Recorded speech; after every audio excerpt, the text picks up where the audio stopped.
Ini seperti yang kita ngomong tadi ya. Syederalun Nur Fadilah, ibu lumpuh pencetak kerupuk melinju asal Gampung Bagok Panale, Kecamatan Darul Aman, Aceh Timur, dirujuk ke Rumah Sakit Umum Zainul Abidin, Banda Aceh. Nur Fadilah yang tiba jelang maghrib ini diantar menggunakan ambulan Polres Aceh Timur dengan ikut ditemani sejumlah keluarganya. Oleh tim medis yang piket, Nur Fadilah langsung dilakukan penanganan dengan ditempatkan di salah satu ruangan rumah sakit.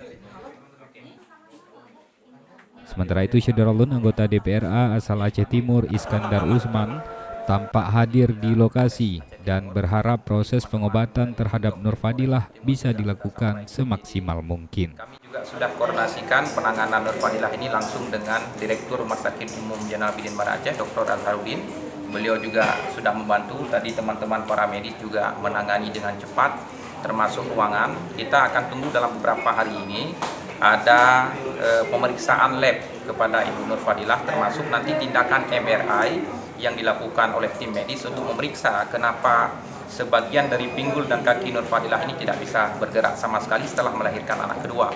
Jadi hasil lab nanti akan menentukan tindakan dan fase apa yang dilakukan oleh teman-teman medis di Rumah Sakit Zainul Abidin Banda Aceh. Dari Banda Aceh, Henry, Serambi On TV.